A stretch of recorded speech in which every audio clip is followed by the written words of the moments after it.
Hey, look, it's time for Bring It In, troops. Little show from home over the Zoom. There's Gerard is here from the beginning today. David's here, and of course, Travonne Edwards. Black Trey, how are you, sir? I'm good, man. Thank you guys for having me. You're NBA analyst for The Athletic, co-founder of Count the Dings, and until a couple of weeks ago, a teacher. Can you tell us about that? Yeah, so teaching got a little bit strange. Obviously, it's been my profession for about 6 years now. But I live in a little state called Arizona, and a lot of people are not too happy about masks. A lot of people are not happy about, just having their freedom taken away, if that's the best way to say it. And during negotiations towards my, every year we do a yearly contract thing. I reached out to, and I said I didn't really feel safe about returning to the classroom. I asked, is there an option to teach online? At first, it was considered, but then once the governor made his address about, schools coming back fully, I elected to opt out, which was a tough decision because I love teaching. If everybody's been following me for a long time, like that's my first passion. But it kind of forced my hand, and I had to, prioritize my health. What do you think is going to happen now? For me or the school? Yeah, I mean, you think you'll teach again, or we're just waiting this out, or a whole different career? I have no idea. I mean, it's such a strange time. I think I'm not, obviously be a teacher in life for whatever, you know what I mean? I know a couple of my friends are, they're keeping their kids home. So they've reached out to me to maybe do private tutoring or homeschool that way. But as of right now, I don't know. What's happening in this picture right here, by the way? What are you doing in this picture? So I was actually the basketball coach. But then after the second year, we didn't have too many kids like that were interested in playing. So I just did like a skills camp daily that was offered. And right there, it's one of my former students, actually. He's in the older group now, but we're just kind of going over fundamentals. Just, I didn't want to rip my pants in the defensive stance, but we were sharing that. But yeah, I think it's more so now. There's some parents that push their kids to be athletes, and then there's some parents to push their kids to get off screen time. So I think that it was a valuable lesson taught, me and being able to give my time back, but then also the kids really enjoyed it.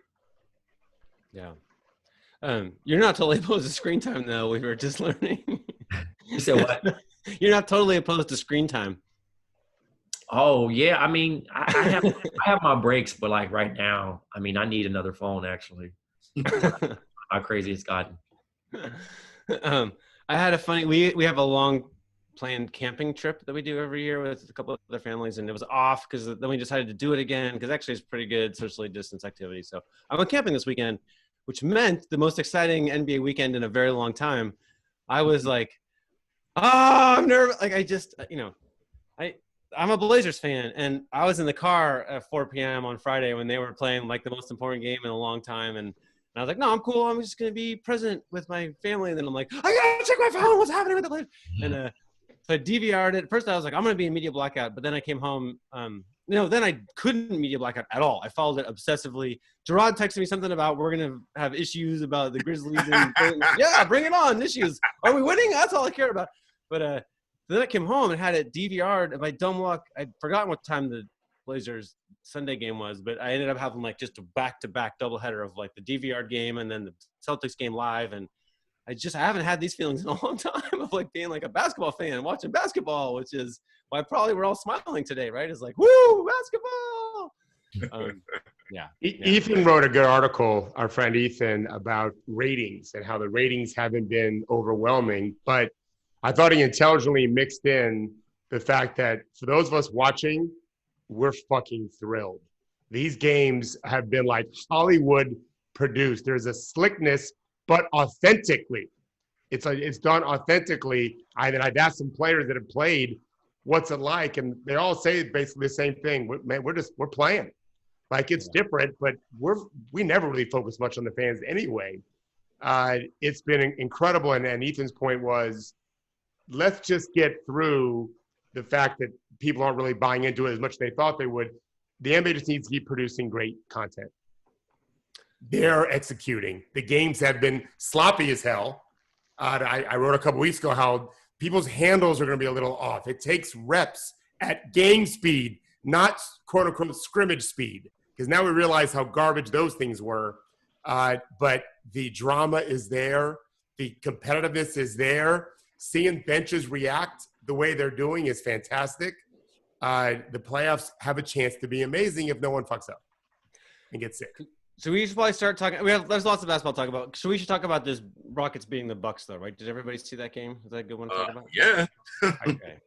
All right. So Trey, you said basically like something about Harden's a magician. Talk to me about what you see when you watch James Harden play. Well, just personally, I just been seeing James, become who he was since he was like 12 years old. He used to be at the end of the bench, chubby kid, and always like love basketball to the core, but just really passionate, kind of gotten to where he is with his work. Now I know he gets his, obviously some people might not love his game. I think he's one of the best offensive players I've ever seen. No question. Top 3 at best. Just the way that it's just hard to stay in front of him in the way he manipulates his body. I want to say during the lockout years where I like to call him the snake charmer, but he's the ref charmer because he puts the referees in such a interesting position where they're almost tempted to blow the whistle prior to the first contact off that first dribble because he gets up under the defender and then rips up and still keeps it and then be able to finish. And there's not too many people that can do that. And I think with him working out with Coutinho Mobley early in his career, that was one cheat code, and then him just being a gym rat. So I really like what Harden's been doing, but it's interesting too with this whole back and forth media spin thing with him and Giannis. Both very talented guys. One is still kind of learning the game, which is I know maybe Coach Thorpe probably is annoyed with it too, because you look at a guy's age and you're saying, oh, he's still young and he's still raw. It's strange because Giannis could win an MVP, but there's still so many loopholes in his game that he can add to it. And people just kind of like gush over that. But there are some frustrating mistakes when you watch his game too, where he's picking up like tacky fouls, or like reaching, him getting frustrated and bumping the guy and picking up a foul and costing himself some early minutes in the game. And looking he at had a total spaz, 20 seconds left down 1. And I'm like, oh, you just saved this for the last shot for sure, right? But he just flies down and then throws it right to the. And I think that's just more so him just not like understanding the concept of the game. Like he's so raw talent wise. So like those 34s and those 16s and those 8s, he's just going to get because it's just magnet stuff. Like that stuff comes natural to him. But the actual game, if he sat down with somebody and say, look, which I'm pretty sure they're trying to do, but like, I don't know. I've only got to sit down with him once in the locker room, and he was just like, I don't do media before my game.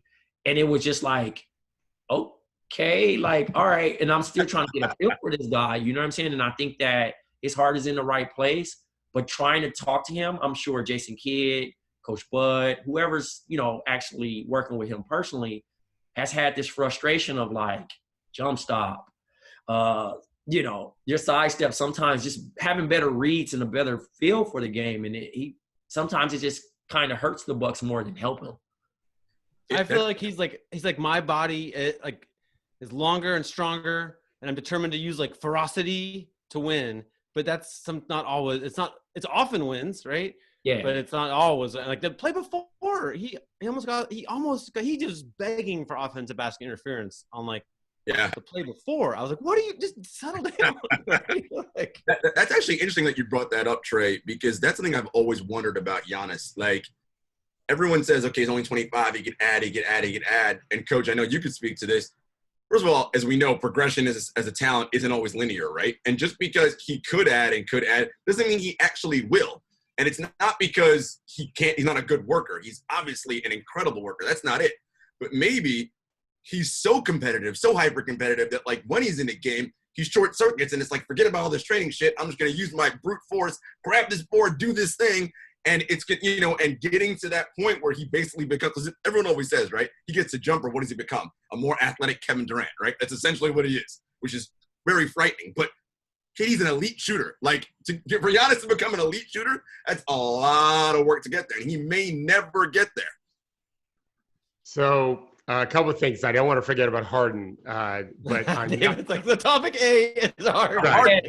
I'm sorry to bounce that around. Oh, it's okay. You're talking about two of the best. So on Giannis, let's just say this. Let's remember the biggest picture of all. He's the world's best player right now over the course of a season, not a game. Over the course of the season, he is absolutely, without doubt, the best player in the world. So keep that in mind, all right? And he said something I read this week. I don't know if I sent it to Henry because he was camping. I tried not to inundate you with texts, although I failed somewhat because I sent you a few. He said, guys, about posting up. He said, I try to go slowly and see what's going on. The goal is not for me to score. He said this, guys. It's to get the best shot. That is, fireworks are going off in my head. Get him to understand that. Remember when Pop was asked, how did Kawhi make this jump? This was back when he was with the Spurs. And Pop said, because he's finally learned that when I call a play for him, it's for us to score, not for him to score. All right? We can say it all we want. For the players to really understand that concept with their competitive drive and their brute force and ferocity and all of that is really fucking hard to do. And Giannis, to recognize that publicly is a huge step in the right direction. What Gerard said is totally right. Just because he can name the skill he wants to add and because he has that work ethic doesn't mean he'll add it. We all would love to paint better or write better or speak better or sing better. There is talent involved at some genetic level, right? I don't know that he'll get that. I know that he's aware of it. I also know that he's still not very experienced in big games. In fact, I'm not sure he's won any of them. Right? They lost 4 straight in the Eastern Finals last year. Those are reference points that will inform his next practices. He does kind of lose it. He better learn to manage that what you're talking about, that it factor that needs to be calm. But I like his chances. And I thought yesterday, I tweeted this. Remember the offensive foul guys he had when he went over the top of House and knocked him in the jaw? Mm-hmm. He knew exactly what he was doing on that. We practiced that with NBA players down to really good high school players weekly, at least weekly, because it fucking drives me crazy. It's one-on-one. There's a really good chance you're going to score and get fouled. Don't fucking elbow the guy in the face. You're always going to get that call against you when you do that. And when you're 6'11", it's going to happen 95% of the time. There's better things to do. He was just trying to show off a little bit and was willing to take the risk. I thought he got kicked out of the game because it's guaranteed to hit the guy in the jaw if you do that. There's no accident there. He knows it's going to happen. Kick him out of the game. He'll never do it again. I thought by calling a common foul was the worst thing you could do for Giannis because it'll happen in the postseason. It'll fuck him up. So on Harden, it's a joke, guys. Henry, I'm sorry that I couldn't get the Instagram thing up. I couldn't find it on the thing you asked me to find. It wasn't there. It was on the tweet. But there's a list, guys, of some incredible genius you guys may know about. He's got all these gorgeous charts. We'll show one later. Judy, you have to do it now because I couldn't find it. But, guys, it's the shot chart of all of these high-level scorers in terms of where they take all their shots. Harden's it's like a minimalist decided to paint it. There's just a couple spots. He is a brilliant genius in terms of shot selection, which is the hardest thing for these terrible teams to understand. That's the team stuff, Judy. Yeah, that's this the guy. Yeah, Llewellyn Jean. Do y'all know who he is? Yeah. Smart world. I can't wait to meet him. He doesn't have it on there, Judy. I can't find it. But Harden's chart, guys. Trey, you coach. If we could get our players to understand where your best shots are, which is super hard to do, and then only try to take those shots, we've won. Like, that's the game. And Harden gets it. His shot chart is gorgeous in its simplicity. So you're talking about a mastermind guy who reads your feet when he'll look down. Like we tell our players, look up. He looks down. He's reading, I don't know if he's looking at the angle of your flex, of your ankle. I don't know what he's looking at. I can guess. He's reading your weight shifts, right? And he's playing with you. He's flirting with you. And then he goes, when you think he's going left, he goes right. When you think he's going right, he's going left. And he always wants to go back left, but he faces you into thinking he's going right. That's genius. And he can make shots, which, doesn't hurt. And he knows how to get fouled, obviously, too. He's a truly, you're right, Trey, one of the best offensive players of all time, for sure. easily. Very short. With the volume and the amount that he scores and the efficiency, it's insane. He does this thing, coach, where he's initiating a dance with you, right? And he knows that, because that's like human nature. When you're playing defense, you're going to move to where they're going. And he baits you to go where he wants you to go and then pulls you back to where he wants to end up for a shot. And it's like everyone knows, okay, let him go left, let him go left. He still somehow managed to get left every time, even though you know that's where he wants to go. So people who say he's not skilled or talented, I'm like, I don't know what you're watching, because this is – Well, they don't know basketball. If you say that, you don't understand the game. Not skilled. Come on. I don't get to, like, if we could, like, live see him practicing. So Giannis, like, we know why he's good, right? He can – I think, Brad, you're unmuted and we're hearing you a little bit. There you go. So Giannis can, like, take 2 steps and cover like 150 feet, and that's part of the reason he can score easily. With Harden, I'm like, what is he doing in practice? I'd love to know. I feel like he's yeah. That thing that David's saying, like, is he at the angle of your foot or how you're weighted? Like, even on defense, suddenly, like, he'll move like toward the player with the ball, or whatever. And I'm like, he's seeing something that I don't understand. And then he goes like, and next thing you know, he's like 70% to have a steal, right? I'm like, he's just reading signs that are mysterious to me, right? And it's kind of, I love watching him play for that reason, but it's still just like, I sort of in my head, I imagine him practicing and he's just like eyes closed, creative visualizing, like, oh, Giannis tends to lean a bit to the left, and that is my opportunity. And I'm like, it's so cool that he just knows other stuff than we know. It's magic, Henry. It's what's happening. If you guys, I don't know if you guys like superhero movies and stuff, but like with people that run really fast, the way they show it on the movie screen is basically everyone else is going slow motion. X-Men had a guy that was super fast, and the Flash is super fast on the DC stuff. Everyone else is going slow motion, and they can kind of watch the bullet go by. It's pretty cool. I feel like that's Harden on the court. He's seeing his brain is just 3 times as fast as everyone else in terms of process. So it's not just necessarily that he's anticipating 3 moves ahead like a really good chess player. He's just seeing everything in super slow motion. And so he doesn't have to rush. He's never in a rush because he's just seeing your little lean, boom, he's gone the other way. If you're lifting up, he goes and by you. If you're on your heels, he shoots it because you can't jump off your heels. Try it sometime, get it on film. It's really funny to watch. You can't jump from your heels. So if you're on your heels, boop, he goes right up. That's a super computer in his brain. That's a supercomputer. Coach, so if you wanted to train someone to become like him, you have to have a referee standing there and practice with the ref, right? Like you just have to. Like a lot of his game is like, oh, they'll call that, but not that, right? Like he's so strong. Coach, that final possession where it was a 2 thing. He and PJ Tucker, right, were good defensively that got Giannis to make that mistake. So Harden talled up, right, which is one of your things you love to say, Coach. Oh, David loves to hear you say that. Tall up.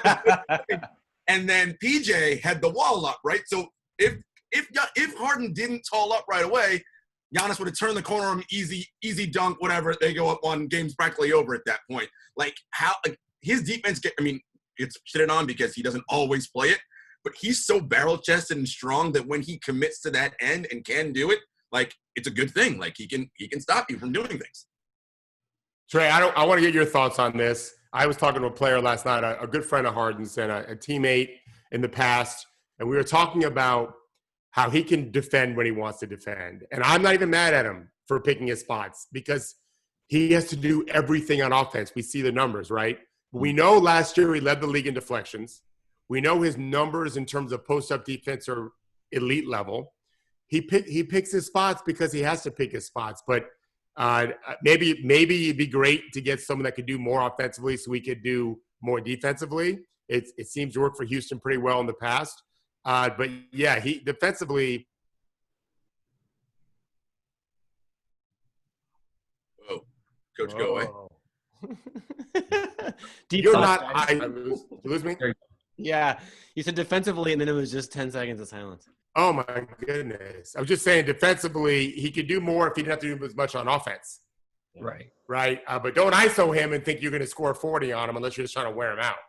Yeah, no way. Actually, during his time in Oklahoma City, he played some very good defense that was just kind of like swept under the rug because obviously he wasn't the player he was now. And right. I think now with the spotlight, people pick apart his game even more just to kind of not find a way to like him, you know, whether it's getting to the line or et cetera. But on the defensive end, like you said, with the deflections, outside of Chris Paul, he's probably one of the best guard defenders in the post. Yeah. And I think that it gets kind of because you get those viral clips where he's kind of pointing or yelling at guys.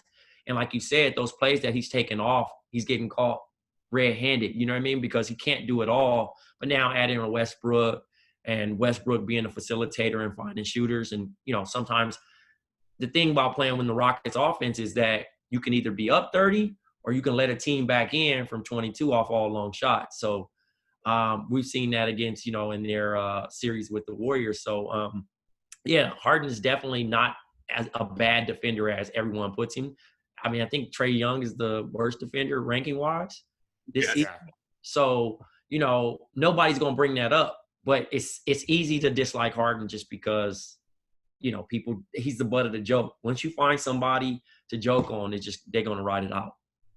There's this other thing that's not – oh, man, this is like basketball deep thoughts. But when LeBron lost in the finals his first year in Miami, I remember walking through the arena, and they were playing like the TNT broadcast through the arena, I think I'm right in saying. Anyway, that night, certainly I heard Steve Kerr was on TNT back then. And Steve Kerr was saying basically, oh, well, I guess LeBron needs to learn the post-up game. He doesn't really have a post-up game. And I remember thinking, like, really? Like, if the Heat just had a bunch more post-ups, like, they would have won a championship. It just seemed a little like he does a lot of things. He was the best player in basketball at that time. Like, he needed to also do this thing. Anyway, so that made me think, like, when a player or anything in life, when you know what their flaw is, it's very hard for you to also see them as the best. So we're talking about Giannis, and, like, Giannis, there's a couple of things he can't do, but David's point is really good. It's like, yeah, but he'll fucking kill you. You know, like he's better than everybody. Like, and I feel like that's a little bit here with Harden too, where it's like he's flirting with the best player in basketball. So your brain has to race to like, well, here's what he can't do. It's like maybe he doesn't have to. Weird analogy on the spot, but like a motorcycle doesn't have a back seat. It's like it doesn't need a back seat. It just is a motorcycle. It has to go do that thing. You know, like. It's a non-factor. Like never post LeBron up. Just never. It's fine. You know, like he just never has to do that. Anyway, that's my deep thought for the day. I like that Trae brought up Chris Paul. I always think about this with little guards. I think Jameer Nelson, Kyle Lowry, Chris Paul. Try posting them up unless your name is Kareem or Wilt. Like no effing way are you scoring low posting with those guys efficiently. You might throw up a prayer. But your ego is going to try to do something and get the easy, and they're just going to strip you right off your knee, out of bounds. Like they're not giving up an inch, and that's where Harden is. If you want to ice him the perimeter, he falls asleep. He takes a nap because he's going to do the same thing to you. You're going to get a 2, and he's going to get a 3. But when you try to post, you're like, oh no, motherfucker, you're not posting me. Like that's not happening. That's when you get Harden's dander up, right? When you try to post him, all these guys that you think you can post, you just can't. Yeah, it would. Did you guys hear not Jeff Van Gundy, Mark Jackson? Like he had a bad day. He just didn't have his best day. To me, he's had a bad couple years. When he ripped Jeff Green for guarding Giannis and giving up a spin dunk. I mean, what are you gonna do? Like, the dude is 7 feet tall, quick as a cat on the spin, and you didn't let him go middle, which is what their play call is, I'm sure, defensively. Like. You may want to double team when he's got that ball deep in the post, right? What are you going to do, Mark? Coach, what I normally yell in those situations is get the ball out the net. We're going out of the way. Get out the net. Because you arguing with me about I can't do nothing with him. Not that deep. Let's get this out the net and let's try to do something on the other end. We're wasting time arguing about that. And I know, Henry, I want to talk about the Brook Lopez thing, and so but I want to make sure you understand my perspective is. Yeah. Like, I just don't think they cared. I did not see that game. And I think the Milwaukee Bucks players wanted to win. I think they played very competitively. I thought it was a very hard-fought game, as most of these – unless you're talking about the Kings, all the games I thought have been very competitive in terms of the guys trying to do well. The Kings have been mailing it in my opinion. But which is not good for Luke Walton. But I don't think strategically Bud cares. He's just trying to get reps in. The players are not anywhere close where they're going to be in another week or so, as we've been talking about. They're moving in that direction. They threw the ball to Brook in the post a ton. He scored a ton. But the reality is they took one less three than what they normally do. I didn't look at the pace of the game. I think Milwaukee takes 36 threes a game. They took 35. They only made 9. They got outscored by 36 points from 3. And they lost by, 2 or 3, whatever it was. And the Rockets tied the all-time record for threes attempted. And Milwaukee did nothing about that. Milwaukee doesn't normally stop you from shooting threes. They just stop certain guys from shooting uncontested threes. I don't think they care. I think the scouting report was a paragraph long because they have a long time to focus in, and to waste their time now with focus would be silly. That's my thought anyway. Do you like their strategy, Coach? Say it again. Do you like Milwaukee's strategy of packing the paint and allowing certain people to shoot threes as a defensive strategy? I mean, if you're Milwaukee, yeah, didn't they lead the league in defense this year? Like, I'm not stupid. I'm not gonna ever denigrate someone who just led the league in something. I do think it's gonna be harder come postseason because I think teams are gonna be more creative in getting the ball to their best shooters. But I also think Bud will be more creative too. It's easy when you have Middleton and Lopez inside and Giannis. And don't forget they're missing their best perimeter defender. Bledsoe. Yeah. Bledsoe can really guard, and he didn't play at all. So, yeah, Henry all year long has talked about Milwaukee, rightfully so, because we sometimes can forget about them with the power of the West. They're still going to be right there when Bledsoe, if he can play and be healthy about it, they're going to be right there. They're not going to have a shoe in, though, for sure. So I've been having, so this Brook Lopez thing got under my skin. I did a little more, spent an hour before the show, basically on Basketball Reference and cleaning the glass, kind of looking stuff up. Yeah. And here's my thing. The way that the Bucks ordinarily play, Brook Lopez, the vast majority – well, actually, Judy, maybe now's an okay time. Can we show the heat map of yeah, okay. So look how he shoots. This is how Brook Lopez plays normally. And so when he's up here shooting all these threes, guess what Giannis gets to do and Eric Bledsoe gets to do and everybody gets to – and Chris Middleton gets to fly at that rim, right? As soon as you put Brook Lopez yesterday only 2 of his 18 shots were threes. As soon as he's in the paint, which he was, it looked, it seemed like all day, right? Then all of a sudden you have like PJ Tucker, Robert Covington, they're all just standing in the paint. And now they're super effective, right? Like nobody's open for a 2-pointer on the whole Bucks team, right? Now that Brook's there. And so you're like, oh, he's so much taller than them, he'll just score easily. And the answer is like he scored with a true shooting percentage exactly the normal average of his whole career. Like, so you don't have some giant. 7 Bucks have much higher average true shooting percentage. So now you've got 16 possessions where you're pummeling it into Brook, where it's not going to somebody who scores more points per possession, right? And it just struck me as like, this is the trick, is they get you to do stuff where like nobody is going to go like, 20 for 25 standing next to PJ Tucker, right? Like it's just not how you go. You're not going to get a blowout win from that. You're going to grind out something which isn't your best play because you're trying to use the tall guy. But it's all this research that basically, anybody guarded aggressively is not getting easy rebounds, not getting easy dunks. Like you're going to be guarded, right? And so to me, like this, it just looked. I'm not a basketball coach. I'd love to know your guys' thoughts, but like to me, I was like, I think they got a little suckered. I think that the Rockets' small lineup is doing this trick on people to keep them from doing what they're best at. Can I give like a hat tip to Robert Covington? Roka was good yesterday. He in the game before that as well. Him and PJ Tucker have been doing an amazing job. Yeah. That's just hard at this point. It's hard, Hard and smarts. Yeah, that's it. Hard and smart. So, Smart they know that they can get it going, but guys are just making the plays. Like even Harden taking the charge the other night, I was just kind of like, okay, all right, maybe, but I'm not going to get too riled up about this. But that's interesting that, guys are rotating and they're clicking a little bit. Maybe they do feel something. I've been having them as my dark horse going into the bubble, but I've been covering the Bucks all year. So I still like the Bucks going, finally to the big stage.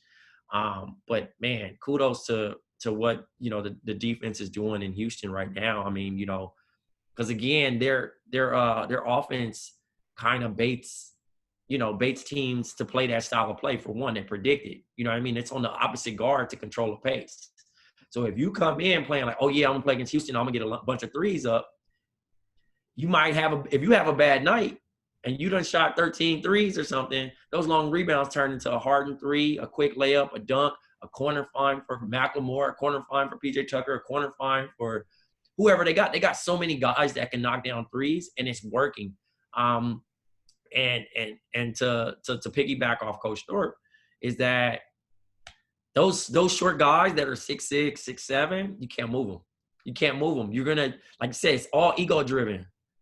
Only ego driven players fall into like, oh, I got this in the bag, I can do all this, versus making a smart play. The same thing to test the Giannis is like, even though I get the ball, it's for somebody else to score. Once you get to that point, then now everybody improves because that play is called for you. You get all the attention to draw. Now you just freed up all those shooters. You freed up those dive guys. You freed up the low block on the pass. And now you're more dangerous. So after you complete that maybe 2 more times, guess who's open? The person who the actual play was called for. PJ Tucker's Chuck Hayes with a 3-point shot. Yeah. With better shoes. If you remember Chuck Hayes. Oh, hell yeah. Modesto legend. Yeah. Henry, your point on Brook, let's extrapolate a little bit. If he wants to try to do that against Toronto, they'll lose because in the series they'll lose. Marc Gasol will be able to stay in the paint, which is where he wants to be in the first place and where the Raptors want him to be. Wait, if who tries to do what against Toronto? If Brook Lopez tries to hang on the dunk spot and post up, that's what Toronto was hoping for, right? There's no way he's going to do that. Brook will be back on their perimeter a lot. They like to play 5-on-0, which is why I think your point is right. Because he has so much more size than these Rockets defenders, he was like, "Hey, I'm going to go eat a little bit," because I never get a chance to eat like that normally in games, right? But it won't even matter because Toronto can go small, but they like when Gasol's in there on both ends of the court. So, but what's the right approach against the Rockets?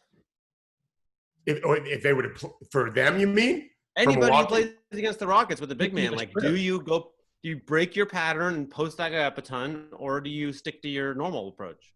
I mean, I think it's not black and white. They can fold in more opportunities to take advantage of the situation. Like, for example, when Giannis isn't in the game, they might want to do that more. It becomes a much better threat. Yes, I don't think you're wrong. You don't want to change your character altogether. But like I said, I don't think they did. They took one less three than normal. They also, in part because they got a murder of offensive rebounds, if I remember correctly, as you kind of would expect with all their size. But yeah, you don't want to change your identity. It's Brook that was weird. Brook took 18 shots and 2 of them were threes. That was a big change. Yeah, no question. I don't think that in a real game you would see that. I think you're right, and I think Bud would also remind them of when they're best. And I've not studied their metrics, but we know some of their metrics. And yeah, he needs to be outside because it normally would draw the other team's best defender in the paint outside, and that opens up things even more. So they're going to finish more efficiently than they normally would. This was kind of like a screw in my head a little bit, but like, okay, here's the tallest guy in the game. Like, so we're all just brainwashed. Like, put him by the hoop, right? But around the hoop, he'll be a little bothered by the PJ Tucker, Robert Covington types, right? He shot 50%, right? You can't get angles around them. You have to shoot over. At the 3-point line, they're never touching his shot. Right. Never. No. Right? So to me, like, his height actually is maybe a bigger advantage out there. Yeah. Yeah.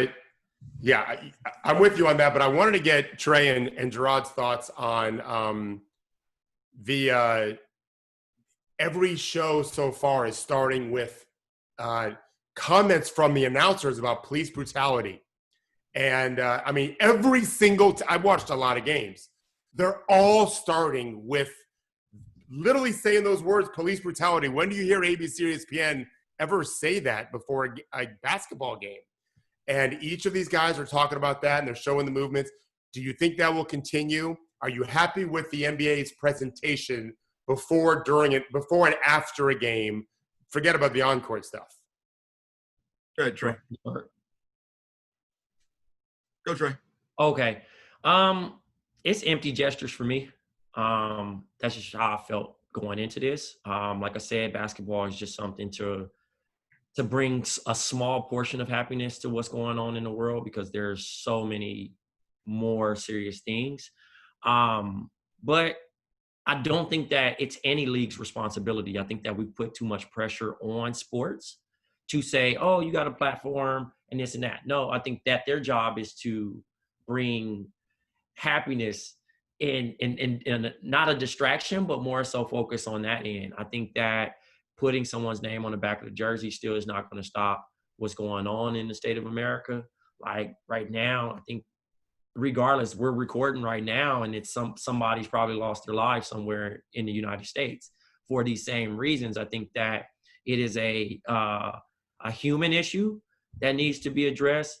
One another, not one celebrity, not one athlete, not anybody can change that by speaking up or using their platform. I think it's more on people wanting to change, for one, because again, Henry and Coach Thorpe, you guys are both older than me. This has been happening before you guys were alive, before our parents were alive. So these are things that obviously people don't like change, but if you were taught a certain way, it has to be unlearned. And in this particular situation, I'm not going to say, oh, I'm not going to watch the NBA because they're doing this, or I'm not going to say I'm not going to not watch the NBA because they're force feeding this. I think it's important because some people might not be getting that type of content, which is good. But for me, it's very empty because I know people that are really out there fighting the real cause, sitting in, talking to lawmakers, talking to the policy, trying to get people to vote. People out here getting arrested for the right things. And it's unfair to glorify somebody who plays a sport for money.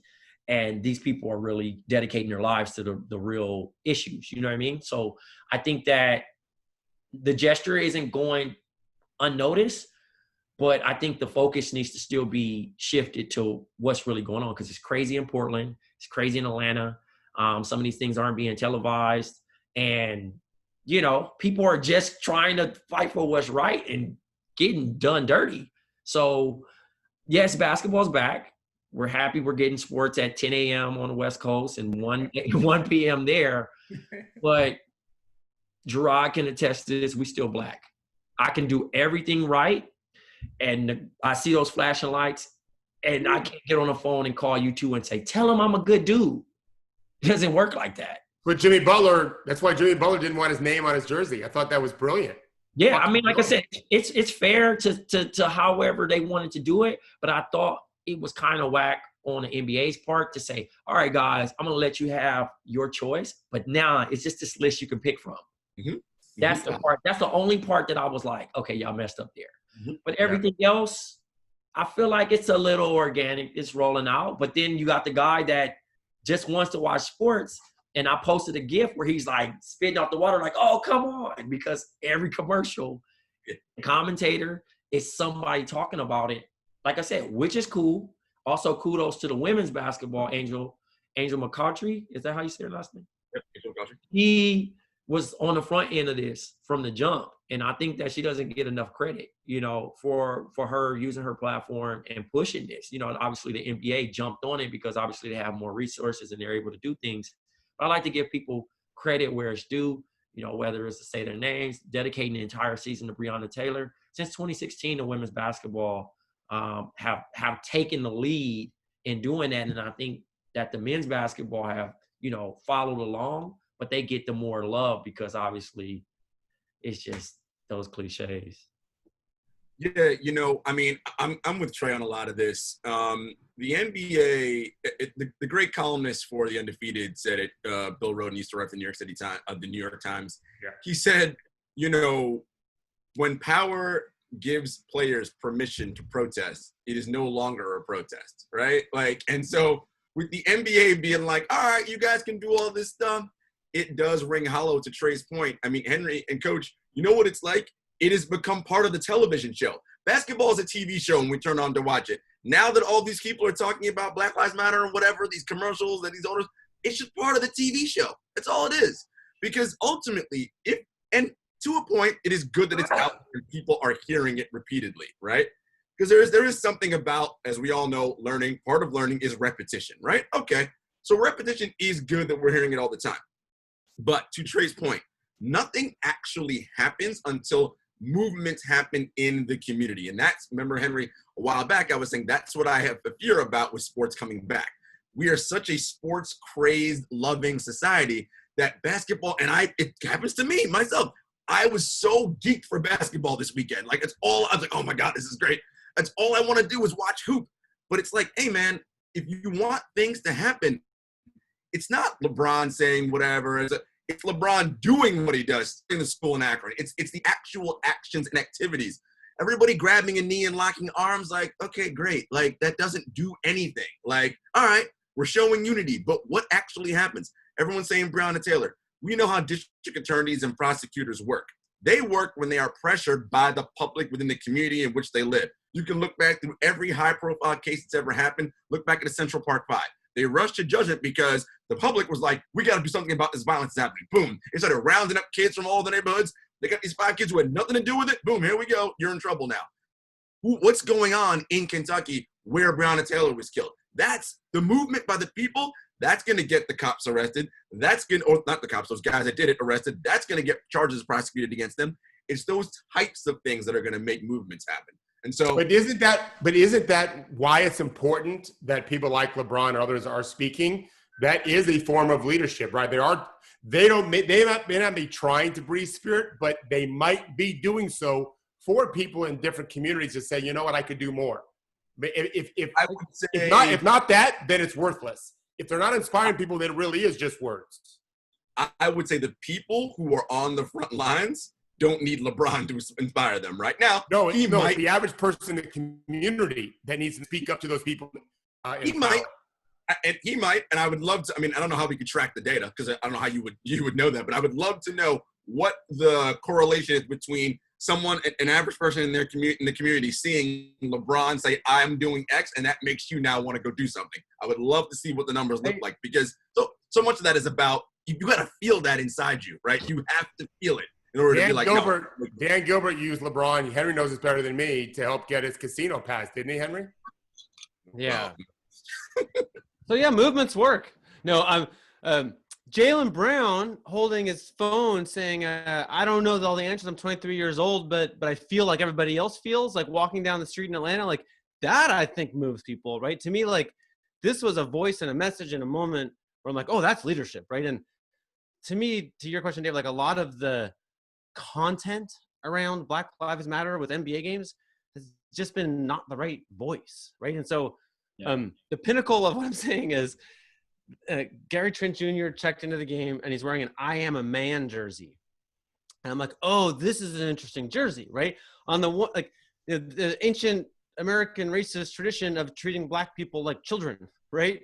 And you know, there's a whole, you could write a PhD thesis on I Am a Man, right? And then I'm like, oh, and we in sports in particular are guilty of this, right? Like everybody calls players kids, like they just do. Like it's absurd how commonly it happens. It can be, and so as this is happening, the only Black commentator there is Mark Jackson, and he's like, oh yeah, remember his dad played like Gary Trent, yeah, this year's yeah, he's a tough kid.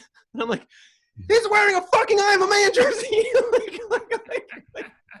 like, I know he means it with love, but like this isn't the person. There are right now today this is one of the great things that happened, right? There's 200, 400, 1,000 new, crazy, strong, interesting, innovative voices emerging from digital media, right?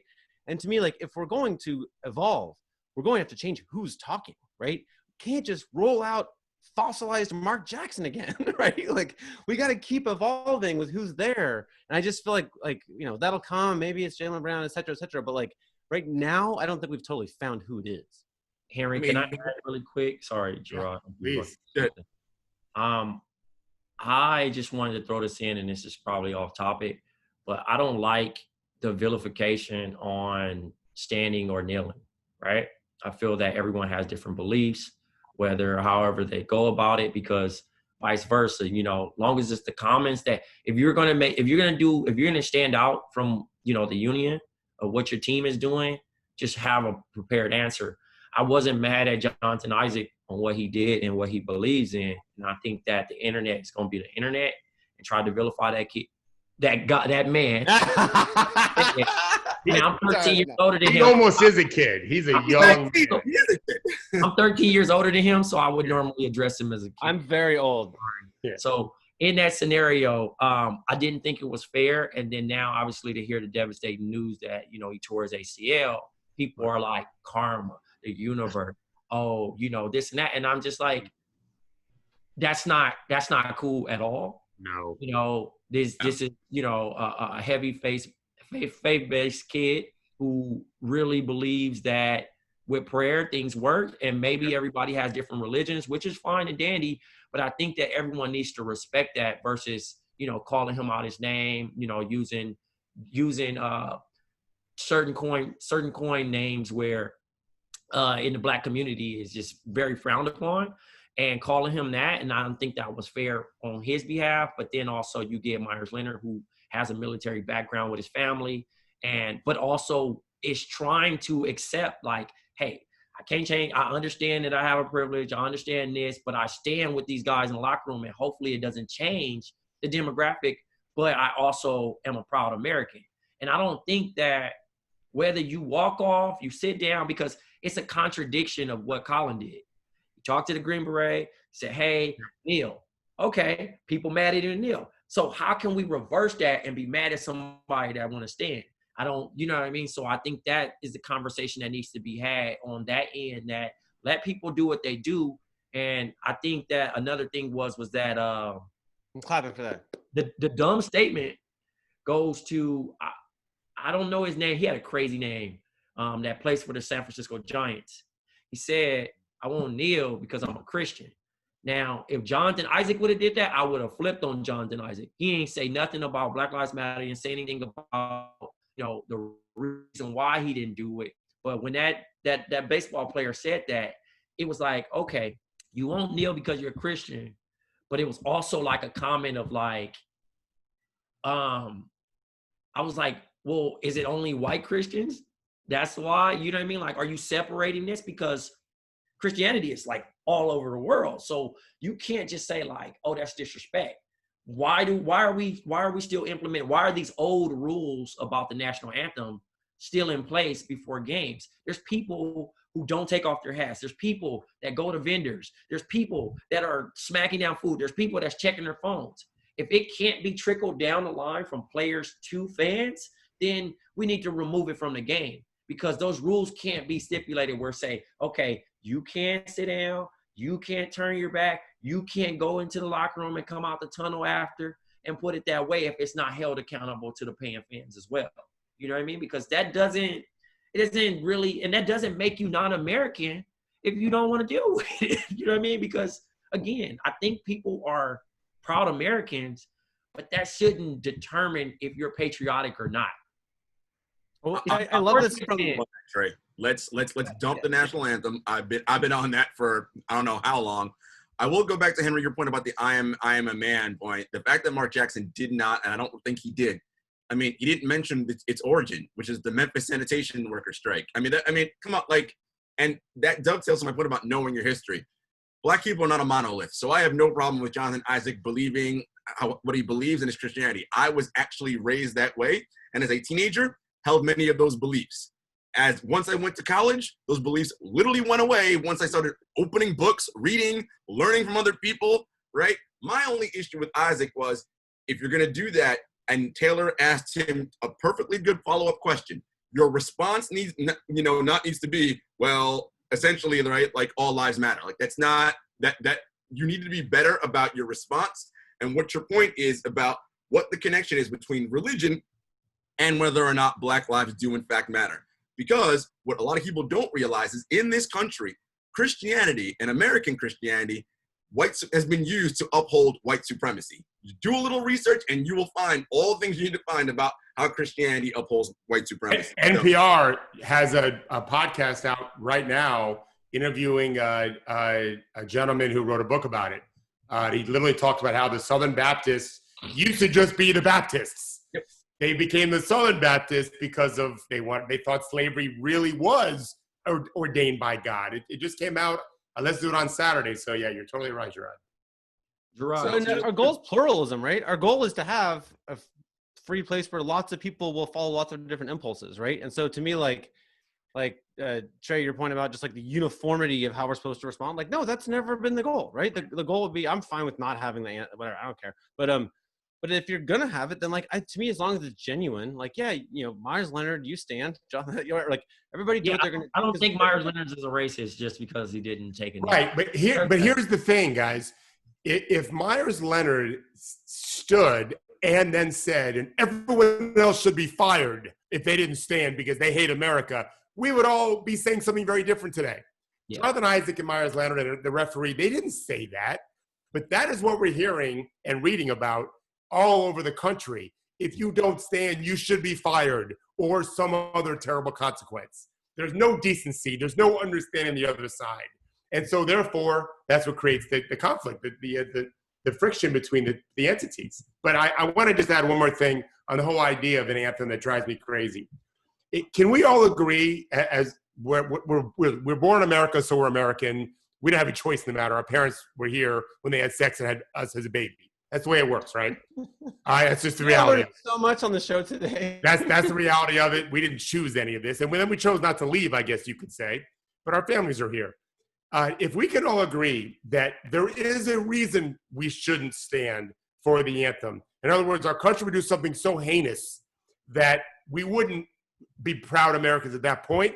If we can agree to that, then we must also agree that by definition that there's some kind of line there, and we can debate that line. For example, Germany in the 1930s, the Jewish business person shouldn't and probably wasn't standing for the anthem, or at least didn't want to.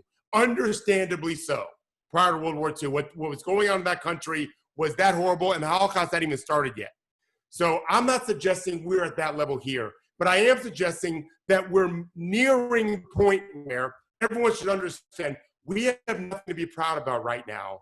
Let me rephrase that. We have enough not to be proud about that makes us question everything. And so from that perspective, I feel like, I don't know why we would stand. What's there to be proud of? We have people dying 1,000 plus a day, and we have people crying for 400 years for recognition as humans. Forget about the whole women thing, which is also as real to me as anything else. Yeah, we should be questioning a lot right now, and we're being lied to repeatedly. I wouldn't be standing during the Vietnam War knowing what I know now, knowing how much we're being lied to by our government. That is how we protest, and that is how change happens to begin with. Not understanding that means you're not acting American. Trey, do you think you can get sex and babies and Hitler and Stefan into your next comments? Oh! I don't even say the H word. It's my old brain. What can I tell you? You got a lot in there. Nah, it was more so a joke, man. But no. But it is like being a teacher, though, right? I do feel like is the perfect classroom the one where every kid is in a neat row and no one says anything that annoys the teacher? Like I feel like that's the fantasy, right? But of course, the real classroom is But you have to have those uncomfortable conversations, whether it's bullying. And like for America is racism. So, those are the things that we need to have, we need to have more uncomfortable conversations and make them comfortable. So at this point, America can be greater, Yes, great way to put it. We can be better. That's how I look at it. America can be greater. I don't want anybody to ever take, this conversation as, oh, we're not patriotic or we don't really, we don't love our country. I think it's in a scenario that, like you mentioned, things need to be better if we're quote unquote the place to be in the world, because it's a lot of BS happening and it shouldn't be happening. And now, we're pulling down statues. We got people in corporations finally considering people. But why does it have to take that for, George Floyd's death to be a martyr almost, to strike a fire? Because it's been happening for a long time. It took for that to actually happen for me to even use my platform to be, I guess, pushed into like an uncomfortable situation of like, I don't care if I lose friends. I don't care if I lose family at this particular time. I'm a black man first. And I want to say how I feel, you know what I mean? Like, but I think it has some small wins. And I can't say that nothing hasn't happened, but we shouldn't be won over by little things like, oh, we had a black president, so be happy with that.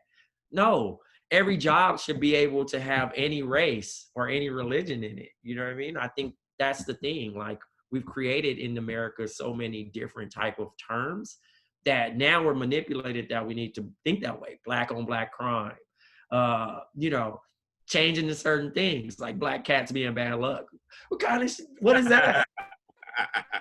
What is that? You know what I mean? Like, we need to change the whole outlook on the color black. Black is beautiful. You know, Henry, it's so interesting, Henry. And Coach, by the way, Black is King, Beyonce's visual album, came out over the weekend on Disney Plus. Hope you saw it, but I know you were looking for it, so it's out there. My wife's out of town. When she gets back in town, we're gonna watch it as a family. I figured.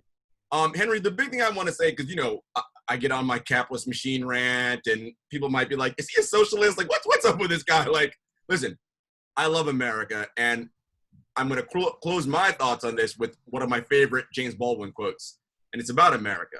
I love America more than any other country in the world, and exactly for this reason, I insist on the right to criticize her perpetually, right? Like, that's the thing. If you love a place, you want it to be as good as it possibly can be, and we are very, very far away for as good as we possibly can be. So that is your most fundamental American right, is to criticize the nation in which you live in and figure out how can we make this place better. Yeah, I kind of feel like the real America hasn't happened yet. The one I'm excited about, like, I feel like the ingredients exist. Like, I actually, you know, I did actually, David, I wasn't born here, right? I was born an English citizen, and I became an American as an adult by choice. And for, you know, by choice, right? I actually, like, I prefer this country. And I, having lived, at that point, I lived in South America and Asia and wherever. But yeah, I prefer, because I see some, like, ingredients of a place that would be amazing to live, not that we made it, right? We have to do a lot of work between we're a good prospect. Yeah, we're a good prospect. Yeah. Listen, we've earned a lottery pick status. We're a first round draft pick. That's pretty good. Right. We're a first round draft pick. We still might be a bust. Right. We've earned lottery pick status, but we still might be a bust at the end of the day. We need some good coaching. A lot of good coaching. We need some good coaching. We're not going to beat that, right? That's a good place to end, I think. Unless anybody else, anything they want to add? No. Let's do this again. Yes. Thank you, Judy. Thank you, Gerard. Thank you, Trey. Great to see you. Trey.